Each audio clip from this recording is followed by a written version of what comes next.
மதுரைக்கு படத்தோட ஷூட்டிங் அன்அனௌன்ஸ்டா இம்ப்ராம்ப்டா போன போதே உங்களுக்கு கூட்டத்தை பார்த்துருப்பீங்க. இப்போ தலைவர் அழைக்கிறார், எல்லாரும் வாங்கன்னு 2 காரணம் கூப்பிட்டு அழைக்கும் போது என்ன கூட்டம் வரும்னு நீங்களே எதிர்பார்க்கலாம்.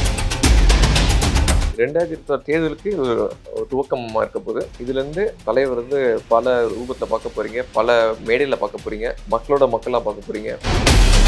ஸ்டில் அந்த கிரிட்டிசிசம் எப்பவுமே இருந்துகிட்டே இருக்கு. ஏன் நேர்ல வரல அப்படிங்கிற ஒரு விஷயம் சொல்றாங்க. அங்கு ப்ரொடெஸ்ட் பண்றவங்களுக்கு ஒரு இடைஞ்சல் ஆயிடக்கூடாது, அந்த பர்பஸ் எந்த வகையிலையும் சிதறிடக்கூடாது என்ற ஒரு நோக்கத்துடன் அவர் பண்றாரு. பயங்கரமான வைப்புங்க. அது நடந்து போகும்போது அவர் ஸ்பீச்லாம் கேட்கும் போது இட் வில் பி ஒரு பாகுபலி சீன் ரீக்ரியேட் பண்ண மாதிரி தான் இருக்கும் லைவ்ல. குடிநீர் பிரச்சனை இருந்துச்சு விக்ரவாண்டியில். அதை தவிர்க்கிறதுக்கு இந்த இடம் போர்வெல்ஸ் போட்டு ட்ரிங்கிங் வாட்டர் ரெடி பண்ணிட்டாங்க, எல்லாருக்குமே போய் சேர மாதிரி. மகளிருக்கு பிங்க் ரூம் அப்படின்னு அவங்க போய் ஓய்வு எடுக்கிறதுக்கும் தனியாக வாஷ்ரூம்ஸ் லேடிஸ்க்கு ரெடி பண்ணியிருக்காங்க. இந்தியாவில் எந்த தலைவருமே வராதிங்க ஒரு செக்டர் ஆஃப் பீப்புள்னு சொல்லவே மாட்டாங்க. சேஃப்டி தான் முக்கியம், வராதிங்கன்னு சொல்ற ஒரே தலைவர் எங்க தலைவர். தேர்தலுக்கு இது ஒரு தொடக்கமா இருக்கும். இதுக்கு மேல் தான் அவரோட ஆட்டம் இன்னும் பயங்கரமா இருக்கும். ஜெயச்சந்திரனின் அடடா ஆடியோ ஆஃபர் 5 முதல் 70% வரை டிஸ்கவுண்ட். ஹாலிடேஸ்னாலே அது நம்ம ஜிடி ஹாலிடேஸ் தான். GT holidays, south India's #1 travel brand. You know you are special when you're with GT Holidays. வணக்கம் ப்ரோ. மாநாடு இன்னும் 1-2 நாள்ல நடக்க போகுது. ஸோ ஃபர்ஸ்ட்ல இருந்தே தளபதி அவர்களோட ஃபேன், இப்போ தொண்டனா மாறி இருக்கீங்க. எவ்வளவு எக்ஸைட்டடா இருக்கீங்க? ஏன்னா மதுரை மாநாடு தான் ரொம்ப ஹைப்பா இருந்த ஒரு விஷயம். ஸோ எவ்வளவு எக்ஸைட்டடா இருக்கீங்க? மதுரைக்கு தலைவர் படத்தோட ஷூட்டிங் அன்அனௌன்ஸ்டா இம்ப்ராம்ப்டா போன போதே உங்களுக்கு கூட்டத்தை பார்த்துருப்பீங்க. அலமுதிச்சு தலைவர் நீங்க மீடியாவில் பேசியுமே வராதிங்க, நான் அஃபிஷியல் ஒர்க்காக போகிறேன், அரசியல் ரீதியாக வரலன்னு சொல்லும் போதே இவ்வளோ கூட்டம் வந்த போது இப்போ தலைவர் அழைக்கிறார், எல்லாரும் வாங்கன்னு 2 காரணம் கூப்பிட்டு அழைக்கும் போது என்ன கூட்டம் வரும்னு நீங்களே எதிர்பார்க்கலாம். விக்ரவாண்டியோட பல மடங்கு கூட்டம் ஜாஸ்தியாக வரும்னு எதிர்பார்க்குறோம். மிகப்பெரிய ஒரு சிறப்பான ஒரு சம்பவம் காத்துட்டு இருக்கு. ஓகே, எப்பவுமே தளபதி அவர்கள் ஏதோ ஒரு விஷயத்த பண்ணும் போது அதுக்கு நெருக்கடின்னு ஒன்று ஆட்டோமேட்டிக்கா வந்துருது. இந்த நெருக்கடியை நீங்க எப்படி பாக்குறீங்க? டிவிக்கே எப்படி அதை தாண்டி வர ட்ரை பண்றாங்க? நெருக்கடி இப்போ இல்லைங்க, அவர் நடிக்கும் காலத்துல இருந்தே நெருக்கடி வந்துட்டு தான் இருக்கு. அதை மீறி அதை தாண்டி தான் உச்சத்துல வந்தாரு. அதே மாதிரி அரசியல்லையுமே அவர் அரசியல் வரும்போது முதல் நாள்ல இருந்தே உங்களுக்கு நெருக்கடி வந்துட்டு தான் இருக்கு. இப்ப கூட கொடி பத்தி ஒரு பிரச்சனை வந்துச்சு. நேற்று உயர்நீதிமன்றம் அதை தள்ளுபடி செஞ்சு டிவிக்கு தாவேக்காக்கு கொடியை யூஸ் பண்ணலாம் அப்படின்னு சொல்லியிருக்காங்க. ஸோ பல ரூபமா வகையிலேருந்து நமக்கு நெருக்கடி வந்துட்டு தான் இருக்கு. அதை தாண்டி தடைகளை தாண்டி வெற்றி பெறுபவர் தான் எங்கள் தலைவர். அதை நோக்கி தான் நம்ம எல்லாரும் பயணிச்சு போயிட்டு இருக்கோம். ஓகே, இன்னொரு விஷயம் நேற்று வெளியே இருந்தது. மாணவர்கள் வர வேண்டாம், கர்ப்பிணி பெண்கள், கொஞ்சம் ஹெல்த் கான்சியஸாக இருக்கிறவங்க யாரும் வராதீங்க, தவிர்த்துருங்க அப்படிங்கிற மாதிரி போட்டிருக்காங்க. இதை இன்னும் சிலர் அது பாசிட்டிவான ஆங்கிளில் வெரி குட், நல்ல விஷயம் இது விஜய் சொன்னது அப்படின்ற மாதிரி போடுறாங்க. இன்னொரு உங்கள் மாநாட்டுக்கு வர்றது மாணவர்கள் தான், ஏன்னா சின்ன பசங்க தான் நிறைய ஃபேன்ஸ் இருக்காங்க, அவங்கள நீங்கள் வேணான்னு சொல்கிறீங்க, இப்படியும் கிரிட்டிசைஸ் பண்ணுறாங்க. ஸோ இது ரெண்டுத்தை எப்படி பார்க்குறீங்க? அதாங்க, நம்ம கிரிட்டிசைஸ் பண்ணணும்னா எதை வச்சுனா கிரிட்டிசைஸ் பண்ணலாம்.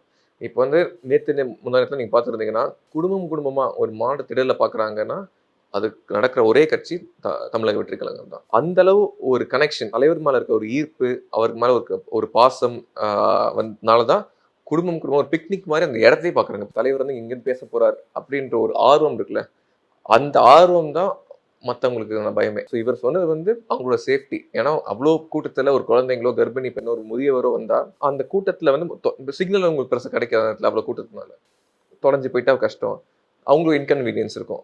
அதுக்காக ஒரு நலன் கருதி அவர் சொல்றாரு. அந்த மாதிரி எந்த தலைவருமே இந்தியாவில் எந்த தலைவருமே வராதிங்க ஒரு செக்டர் ஆஃப் பீப்புள்னு சொல்லவே மாட்டாங்க. நிறைய பேர் நல்லது நினைக்கிற மத்தியில நீங்க உங்களோட சேஃப்டி தான் முக்கியம், வராதிங்கன்னு சொல்ற ஒரே தலைவர் எங்க தலைவர் மட்டும். ஓகே, அண்ட் என்ன பேச போறாருன்றது ரொம்ப பெரிய ஒரு பேசு பொருளா இருக்கு. கூட்டணியை பத்தி பேச போறாரா, இல்லை என்ன மாதிரியான இது இருக்கும், எவ்வளோ நேரம் பேசுவார்? ஸோ இதுக்கெல்லாம் ஏதாவது ஒரு ஐடியா இருக்கா அவங்களுக்கு? கண்டிப்பாக இருக்காது, யாருக்குமே இருக்காது, அவருக்கு மட்டுமே தெரியும் விஷயம் அது. பட் விக்ரவாண்டியிலே நீங்கள் பார்த்துருப்பீங்க அவரோட ஸ்பீச் எவ்வளோ பெரிய பேசும் பொருள் அமைச்சிச்சு. இந்தியா முழுவதும் ஒரு ஹெட்லைன்ஸாக இருந்துச்சு பல வாரங்களுக்கு.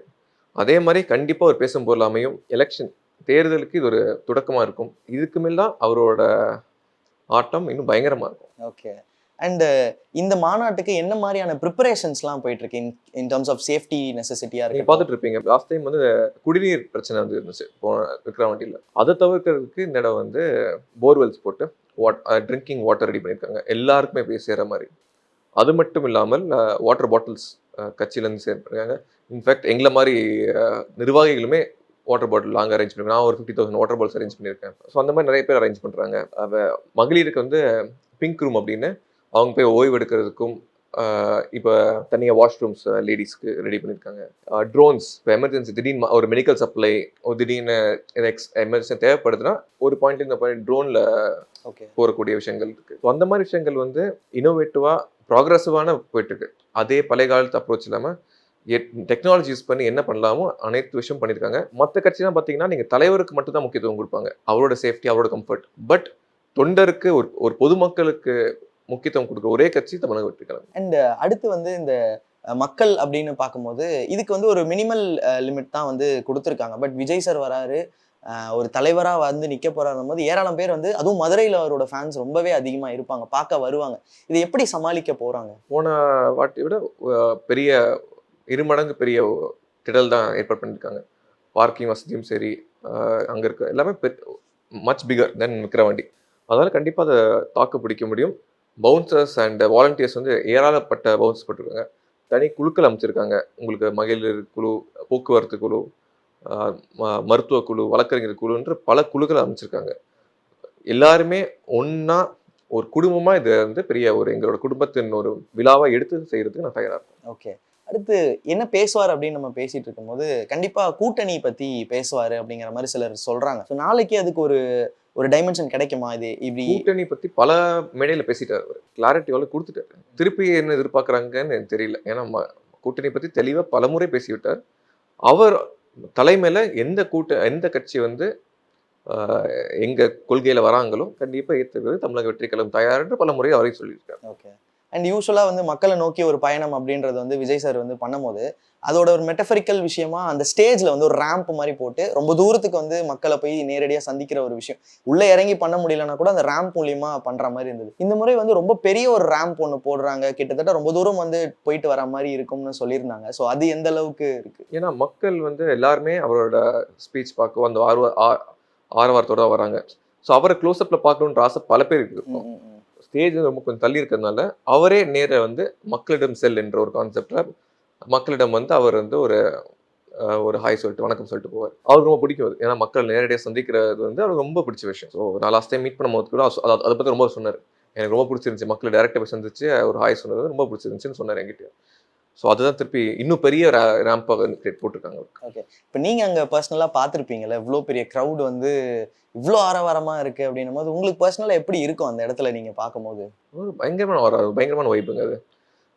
அதுவும் அவர் நடந்து போகும்போது அவர் ஸ்பீச்லாம் கேட்கும் போது இட் வில் பி ஒரு பாகுபலி சீன் ரீக்ரியேட் பண்ண மாதிரி தான் இருக்கும் லைவ்ல. கண்டிப்பாக அது ரொம்ப எதிர்பார்த்துட்டு இருக்கோம், ரொம்ப ஆவலாக இருக்கும். இன்னும் 2 நாளில் நீங்களே பார்த்துப்பீங்க எப்படி. அண்ட் இன்னொன்று வந்து கடைசியாக நான் இதை கேட்டு முடிச்சுக்கிறேன்.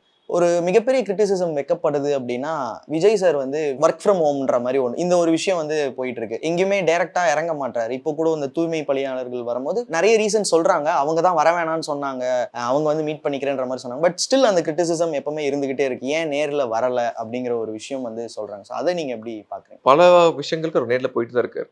இப்போ மட்டும் இல்லை, அரசியல் கட்சி தொடங்குவதற்கு முன்னாடியிலேருந்தே ஜல்லிக்கட்டு மெரினா பீச்சும் சரி, தூத்துக்குடி படுகொலை சம்பவமும் சரி, நம்ம இப்போ கவின் சரி, அனிதா போன்ற பல விஷயங்களுக்கு அவர் நேரில் சந்திச்சிருக்காரு. சில காரணங்களுக்காக அவர் ஒரு இடத்துக்கு போனாங்கன்னா அங்கே ப்ரொடெஸ்ட் பண்ணுறவங்களுக்கு ஒரு இடைஞ்சல் ஆயிடக்கூடாது, அதோட பர்பஸ் மாறிடக்கூடாது. அதுக்காக மட்டுமே மக்களையும் சந்திக்கணும், ஆதரிக்கணும். பட் அதை ஒரு ஒழுக்கமான முறையில் அந்த பர்பஸ் எந்த வகையிலையும் சிதறிடக்கூடாது என்ற ஒரு நோக்கத்தோட அவர் பண்றாரு. எண்ட் ஆஃப் த டே மக்களுக்கான ஒரு விழிப்புணர்வு இருக்கணும் அந்த விஷயத்தை பத்தி. அவங்களுக்கு நான் தோளோட நிக்கிறேன்ற காமிக்கிறதுக்காக தான் சஜஷன் பண்றாரு. அது எப்படி பண்றாருன்றது முக்கியம் கிடையாது. அது வந்து மக்களோட சேருதா, அது பயனுள்ளதா இருக்கா, அதை மட்டுமே நாங்கள் பார்க்கணும். தவிர பல பேர் பல விஷயங்கள் சொல்லுவாங்க, அதை வந்து நம்ம கருத்து கொண்டாம மக்களோட சேஃப்டி, அதோட ப்ரொடெஸ்டோட பர்பஸ், அதை எந்த வகையும் டைல்யூட் பண்ணாமல் இருக்கிறது தான் எங்களோட தலைவரோட நோக்கம். அதுதான் சரியா பண்ணிட்டு இருக்காரு. ஓகே, அண்ட் இந்த விஷயம் வந்து எப்பவுமே கிரிட்டிசைஸ் பண்ணப்பட்டுச்சுன்னா சிலர் வந்து அதை பற்றி அட்ரஸ் பண்ண மாட்டாங்க. ஆனால் ஃப்ரம் த பிகினிங்லேருந்தே என்ன விஷயம்லாம் வந்து விஜய் சாரை வந்து சொல்லி கிரிட்டிசைஸ் பண்ணாங்களோ அதை மாநாடுலையோ இல்லை ஏதோ கிடைக்கிற மேடைகளை வந்து அதை அட்ரஸ் பண்ணி இன்க்ளூடிங் அந்த ஏன் நீங்கள் பேர் சொல்லலை எந்த கட்சின்னு அதையும் அவர் அட்ரஸ் பண்ணி பேசினார். ஸோ இப்போ ரீசெண்டாக வைக்கப்பட்ட அந்த குற்றச்சாட்டுகள் கிரிட்டிசிசம் இது எல்லாத்தையுமே அவர் அட்ரஸ் பண்ணுவாரா மாநாட்டில்? எந்த தொண்டருக்குமே அது தெரியாது, எந்த ஒரு உறுப்பினருக்குமே தெரியாது, அவருக்கு மட்டுமே தெரியும். பட் அவர் பேசுறது வந்து நீங்க கேட்குற எல்லா கேள்விக்கும் பதில் கண்டிப்பா அதில் இருக்கும், அது மட்டும் அவங்க சொல்லலாம். ஓகே, 2026 என்ன நடக்க போகுதுங்கிற அந்த ஒரு பெரிய ப்ளூ பிரிண்ட் எதிர்பார்க்கலாம். ஓகே, ஸோ ஃபைனலாக எப்படி இருக்க போகுது? ஸோ அந்த ஃபைனல் எக்ஸ்பெக்டேஷனோட முடிச்சிருவோம் இந்த வீடியோவை. 2026 தேர்தலுக்கு இது ஒரு துவக்கமாக இருக்க போகுது. இதுலேருந்து தலைவர் வந்து பல ரூபத்தில் பார்க்க போறீங்க, பல மேடையில் பார்க்க போறீங்க, மக்களோட மக்களாக பார்க்க போறீங்க. வெற்றி பயணத்துக்கு இது ஒரு துவக்கம். கண்டிப்பாக 2026 முதல்வராக அமர்வார். ஓகே, நன்றி நன்றி.